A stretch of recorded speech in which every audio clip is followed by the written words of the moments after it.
friends, welcome to the point. In this session, we are discussing about air. Our earth is surrounded by a huge blanket of air which is called atmosphere. And all the living beings on this earth, they depend on the atmosphere for their survival. Because atmosphere provides us the air we breathe and protects us from the harmful effects of the sun's rays.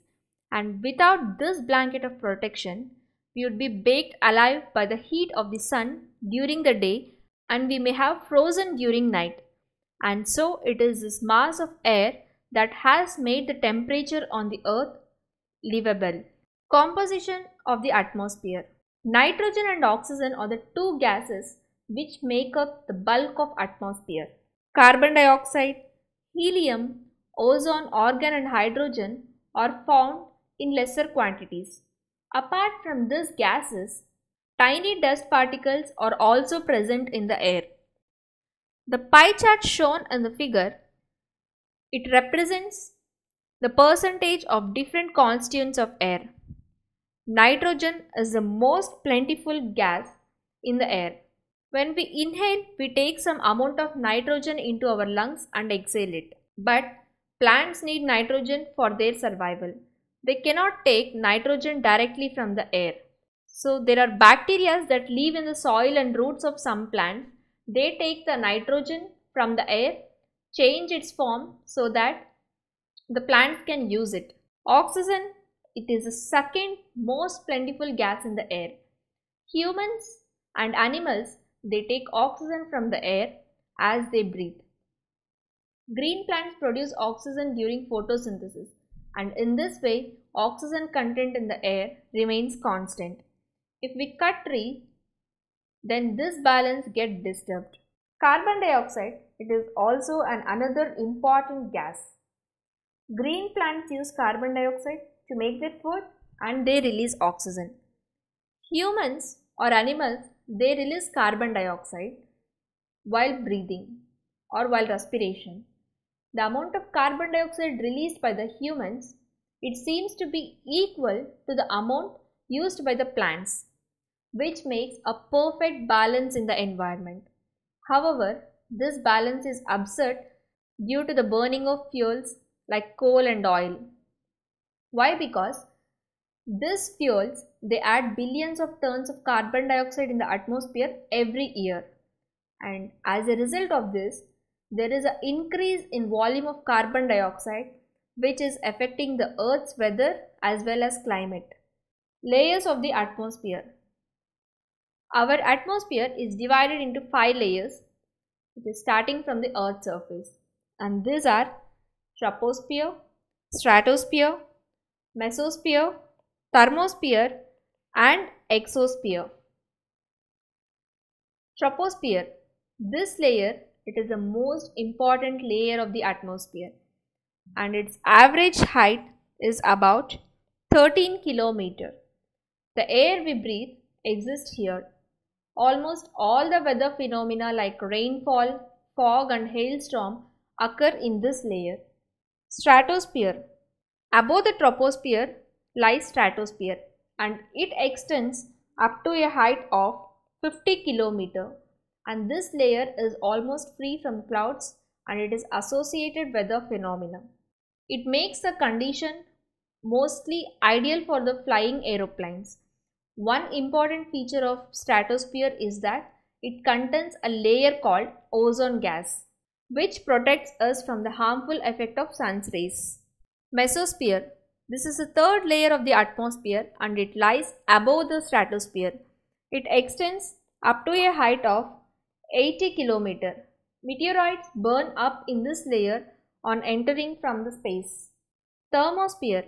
In thermosphere, temperature rises very rapidly with increasing height, and ionosphere is a part of this layer and it extends from 80 to 400 kilometers. This layer helps in radio transmission. Radio waves are transmitted from the earth and are reflected back to the earth by this layer. Exosphere, this is the uppermost layer of the atmosphere and that is why it is called as exosphere. And this layer, it has a very thin air. Light gases like helium and hydrogen float into the space from here. The temperature we feel every day, it is the temperature of atmosphere. The degree of hotness and coldness of the air is known as temperature. And the temperature of the atmosphere, it changes not only between day and night but also from season to season. Summers are hotter than the winters. An important factor that influences the disturbance of temperature is insolation. Insolation, it is nothing but the incoming solar energy intercepted by the earth. The amount of insolation decreases from the equator towards the poles, and therefore the temperature decreases in the same manner. Thermometer, it is an instrument which is used for measuring the temperature, and barometer, it is an instrument which is used to measure the atmospheric pressure. Here are two more instruments like rain gauge, which measures the amount of rainfall, and wind vane, which shows the direction of the wind. Air pressure, it is defined as a pressure which is exerted by the weight of air on Earth's surface. The movement of air from high pressure area to the low pressure areas is called as wind. Winds can be broadly divided into three types: permanent winds, seasonal winds, and local winds. The trade winds, that are westerlies and easterlies, they are permanent winds and they blow constantly throughout the year in a particular direction. And seasonal winds, these are the winds, they change their direction in different seasons. For example, monsoons in India. Local winds, this blow only during a particular period of the day or a year in a small area. For example, land and sea breeze. Moisture, when the water evaporates from land and different water bodies, it becomes water vapor. Moisture in the air at any time, it is known as humidity. When the air is full of water vapor, we call it a humid day. As the air gets warmer, its capacity to hold the water vapor increases, and so it becomes more and more humid. On a humid day, clothes take longer to dry and sweat from our body does not evaporate easily. This makes us feel very uncomfortable. When the water vapor rises, it starts cooling and the water vapor condenses, causing formation of droplets of water. Clouds are just masses of such water droplets. When these droplets of water become too heavy to float in the air, then they become down as a precipitation.